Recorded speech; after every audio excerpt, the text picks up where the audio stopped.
Assalamualaikum warahmatullahi wabarakatuh. Saya akan presentasikan artikel ilmiah yang berjudul tentang jaminan kepastian dan perlindungan hukum dalam mekanisme publikasi pendaftaran tanah di Indonesia. Yang pertama, abstrak. Tanah memiliki peran fundamental dalam kehidupan manusia dan pembangunan negara. Undang-Undang Pokok Agraria UUPA mengamanatkan pendaftaran tanah untuk menjamin kepastian hukum. Namun Indonesia menganut sistem publikasi negatif dengan alat bukti yang kuat dapat dibatalkan oleh pengadilan. Penelitian ini bertujuan untuk menganalisis konstruksi jaminan kepastian hukum dan perlindungan hukum bagi pemegang hak atas tanah dalam mekanisme publikasi pendaftaran tanah, serta mengkaji kebaruan dalam transformasi digital pertanahan. Selanjutnya, pendahuluan latar belakang. Tanah merupakan kebutuhan dasar manusia yang memiliki dimensi ganda, yaitu sebagai aset ekonomi dan aset sosial budaya. Dalam Konstitusi Indonesia, Pasal 33 Ayat 3, Undang-Undang Dasar Negara Republik Indonesia tahun 1945 menegaskan bahwa bumi, air, dan kekayaan alam yang terkandung di dalamnya dikuasai oleh negara dan dipergunakan untuk sebesar-besar kemakmuran rakyat. Mandat konstitusi ini kemudian dijabarkan secara operasional dalam Undang-Undang Nomor 5 Tahun 1960 tentang Peraturan Dasar Pokok-Pokok Agraria. Salah satu tujuan utama UUPA sebagaimana tercantum dalam penjelasannya adalah untuk memberikan jaminan kepastian hukum mengenai hak atas tanah bagi seluruh rakyat Indonesia. Untuk mewujudkan tujuan tersebut, Pasal 19 UUPA memerintahkan pemerintah untuk menyelenggarakan pendaftaran tanah di seluruh wilayah Republik Indonesia. Pendaftaran tanah ini bersifat Rex Kadaster yang artinya bertujuan untuk menjamin kepastian hukum hak atas tanah, berbeda dengan fiskal kadaster yang semata-mata untuk kepentingan perpajakan. Selanjutnya akan dijelaskan kepada teman saya, Bestri Anda. Yang ketiga ada rumusan masalah. Bagaimana konstruksi jaminan kepastian hukum dalam sistem publikasi negatif bertendensi positif pada pendaftaran tanah di Indonesia. Yang kedua, bagaimana bentuk perlindungan bagi pemegang sertifikat hak atas tanah dalam menghadapi gugatan pihak ketiga. Lalu ada tinjauan pustaka, yaitu konsep kepastian hukum adalah salah satu tujuan untuk sebagaimana dan dikemukakan oleh Gustav Reybrouck. Kepastian hukum menghendaki adanya aturan yang jelas dan tidak multitafsir dan dilaksanakan secara konsisten oleh negara. Dalam konteks pertanahan, kepastian hukum meliputi subjek atau siapa pemiliknya dan objek serta jenis haknya. Lalu menurut John Michael Otto, kepastian hukum yang nyata adalah di negara berkembang dalam mensyaratkan adanya aturan hukum yang jernih dan konsisten serta instansi pemerintah yang menerapkan aturan tersebut secara konsekuen. Kepastian hukum juga melibatkan aspek perlindungan hukum yang setempat terhadap tanah adat. Lalu ada konsep perlindungan hukum. Philippus M. Hadjon membagi perlindungan hukum menjadi dua, yaitu perlindungan hukum preventif dan represif. Perlindungan hukum preventif atau ini bertujuan untuk mencegah terjadinya sengketa dalam konteks pertanahan tanah. Sedangkan perlindungan hukum represif bertujuan untuk menyelesaikan sengketa tanah yang telah terjadi melalui mekanisme peradilan.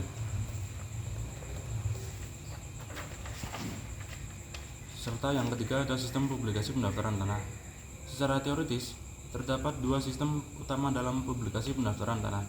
Yang pertama ada sistem publikasi positif dan sistem publikasi negatif.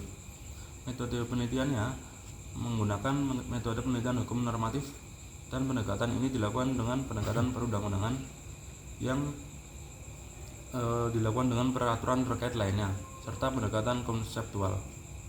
Dan adapun bahan hukum jurnal melalui bahan hukum primer yaitu regulasi dan sekunder yaitu dengan buku. Analisis ini dilakukan dengan secara preskriptif untuk menemukan argumen hukum yang menjawab isu hukum yang diangkat.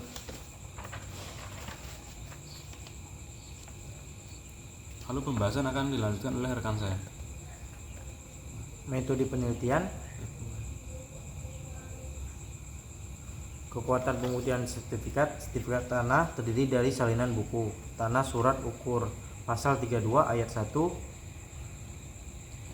Sertifikat merupakan tanda bukti hak yang berlaku sebagai alat pembuktian yang kuat mengenai data fisik dan data yuridis yang termuat di dalamnya.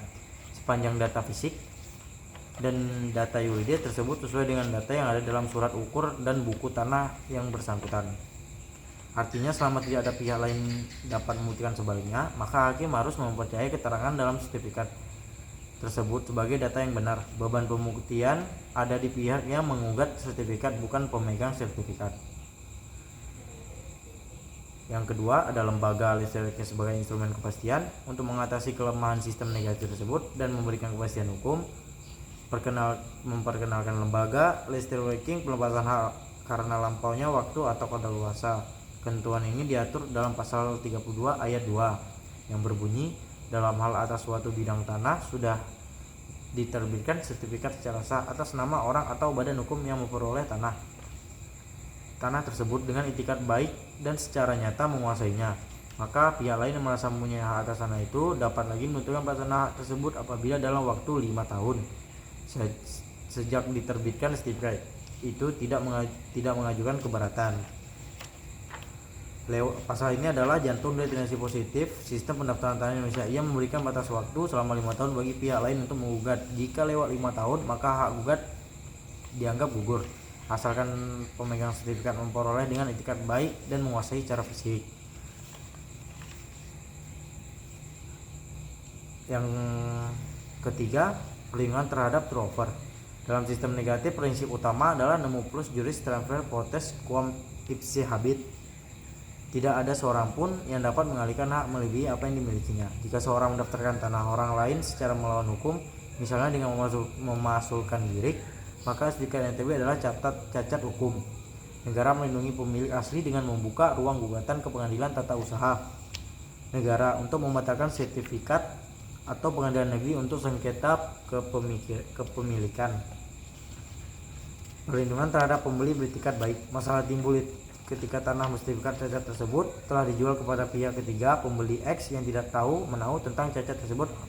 Apakah pembeli X harus kehilangan tanahnya? Mahkamah Agung melalui surat edaran Mahkamah Agung SEMA nomor 7 tahun 2012, beberapa jurisprudensi tetap telah diberikan pedoman bahwa pembeli yang beretikat baik harus dilindungi. Kriteria pembeli etikat baik adalah 1. Membeli melalui prosedur yang benar di hadapan PPAT. 2. Melakukan pengecekan sertifikat ke BPN. 3. Membeli dengan harga yang wajar. 4. Melihat kondisi fisik tanah. Yang keduanya, kebaruan novelty dalam arti ini menyoroti peraturan Menteri ATR BPN nomor 1 tahun 2001 tentang sertifikat elektronik. Digitalisasi ini mungkin bukan sekedar perubahan media dari kertas ke elektronik, melainkan pergeseran paradigma yang signifikan menuju penguatan kepastian hukum. Dengan sistem elektronik, blockchain atau database terpusat yang aman, riwayat tanah menjadi lebih transparan dan sulit dipalsukan. Dalam sistem manual, warkah atau dokumen pendukung seringkali hilang atau rusak di kantor pertanahan yang menjadi celah sengketa. Sistem elektronik meminimalisir human error dan fraud. Selanjutnya akan dijelaskan kepada teman saya. Kita lanjut langsung bagian kesimpulan, yaitu sistem pendaftaran tanah di Indonesia ini sudah diatur sebagaimana di dalam Undang-Undang Nomor 5 Tahun 1960 tentang Undang-Undang Pokok Agraria, yang merupakan fondasi utama untuk mewujudkan jaminan kepastian dan perlindungan hukum atas hak-hak pertanahan.